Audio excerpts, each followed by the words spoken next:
Studio B, your day-to-day BYU sports play-by-play. Jarom, Jordan, Jason Shepard. Dave McCann now joins us on set as we talk about his schedule, superlatives. And, of course, after further review continues, you can catch it on demand, as we just mentioned. Great show last night. We focused on a lot of the defensive backs and the D-line, and it feels like there's like 30 in both groups. We got done, we're like, I think we're going to be all right on defense. We didn't even talk about the linebackers, and that's coming up. But, yeah, BYUtv app is sitting there waiting for you, and it's a fun hour. Okay, let's talk about some of those schedule superlatives. Walk through what you think. Okay, best game on the schedule. Notre Dame.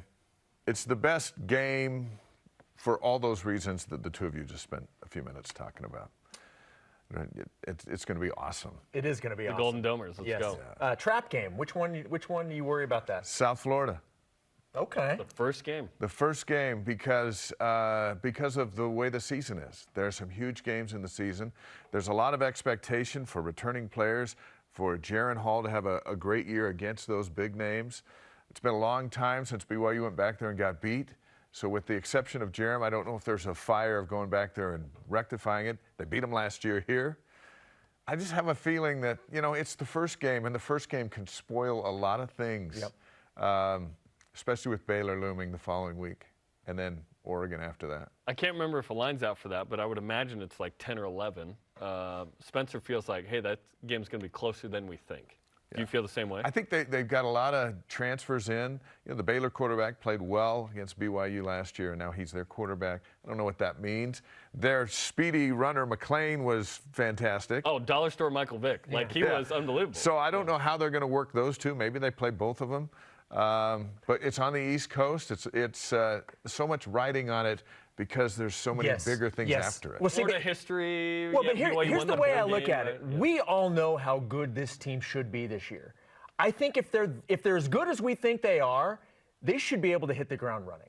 That's what gives me hope that they come out and they're actually able to do what we think they're capable of doing in game one because of so much production back. So many of those players that got time last year back, they shouldn't have to go through growing pains because they've all been together for the most part. Shouldn't, but openers are funny sometimes. Openers are weird. It is, true. I always argue, why does game one have to be slow? 2001 wasn't. Right. You put up 70. Tulane stunk. Doesn't South It's like Florida 1,000 degrees in that game. Like, yeah, it was so hot, yeah. Just come out and put up a 70 spot, and let's go. Okay. That's all we ask. That's it. We don't ask much. Revenge. Oh, statement game. I think Baylor's the statement game. I know that you guys were talking about Notre Dame. I think Baylor for where BYU's going. They got beat there last year in Waco. It doesn't make it a revenge game. It makes it a statement game, I think, for BYU because they got them at home instead of over there. They join the league next year. National TV, just like the others. There'll be a lot of hype around this one too. Baylor's number 10 in the coaches poll, although that poll is completely jacked. We'll see where they are in the AP. Yeah. But I think that's the statement game of BYU saying, hey, you know what, Baylor was the best team last year. BYU is eye to eye with them this year, and we'll see them eye to eye next year in their league.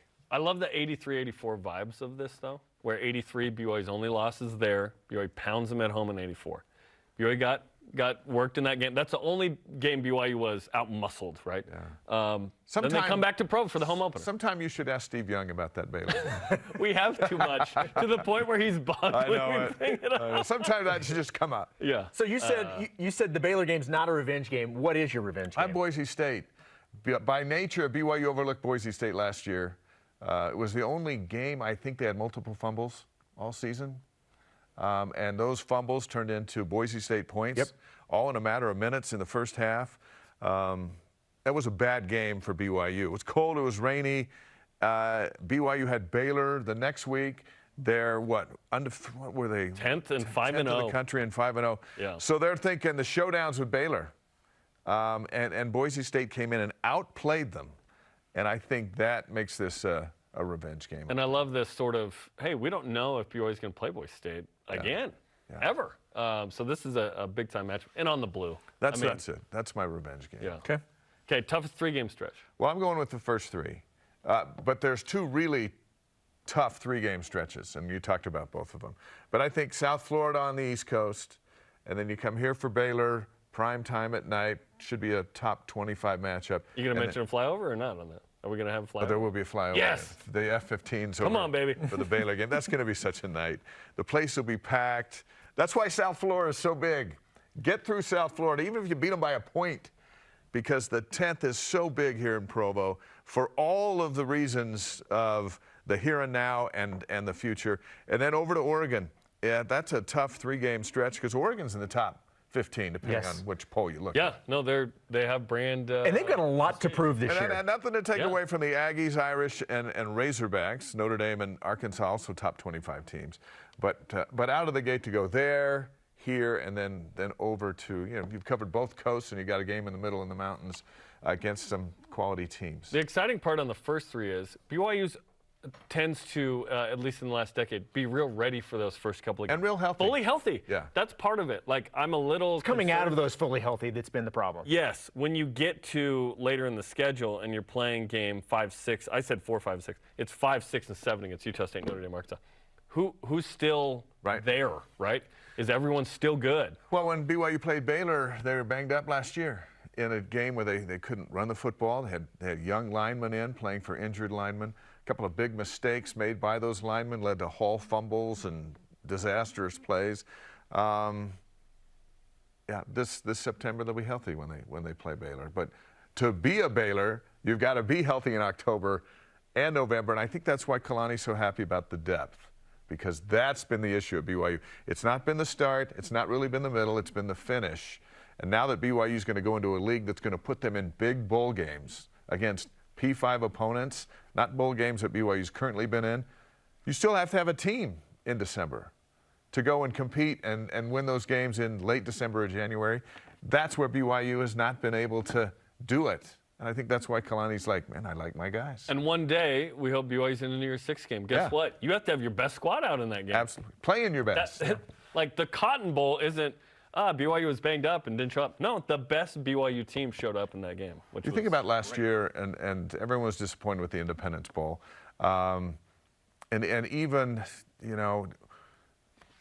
had they gone to a P5, or a New Year's Six, had they got there, maybe at 10-2 and got over Michigan State or whatever, probably got killed. Oklahoma State or one of those teams. Hall probably plays, Ole Miss, but banged up. We were banged up. Well, the quarterback didn't even play in the bowl game. And those guys weren't. And I was just like, maybe it's one of those tender mercies of go to the Independence Bowl and get healthy in the offseason, for the love. There are bigger games ahead. All right, we've got some other stuff we want to hit with you. Let's talk some fall camp. What have been your early impressions of camp so far? What stood out to you? I like that Kalani is at peace with what's going on. He knows what product he has. He knows the depth we talked about. He's got a newborn at home. So all of us who've had newborns at home know that life is upside down and sideways. And in visiting with him the other day after practice, there's just a calmness about him. And he said he's really happy with his team. He's really happy with how they are further along in camp than they have been in the past because of the returning players. And there's just a vibe around him of he's in a good place. And if you could be in a good place in fall camp in front of this kind of schedule with a brand new baby at home, more power to you. And I think that's camp's the easy part when you got a newborn at home. That's what I've taken it. Timberly is Wonder Woman, but that's what I've taken is his demeanor, I think, then carries into the team. It certainly carries into the quarterback. You talk to him, and there's a calmness about Jaron. You talk to Puka, there's a calmness about Puka. That doesn't mean they're fighting in the trenches and hitting when they shouldn't, if you talk to the lineman. But there is a business. We were there a couple days ago. It might have been yesterday. Feels like all one long day. It was yesterday, I think. Maybe it was Monday. But there was a business feel coming off as opposed to opening day when it was high fives. And Jacob Conover said something funny. He said, this is the week where you learn that your friends in the summer aren't your friends in the fall. AKA the defense? Yeah.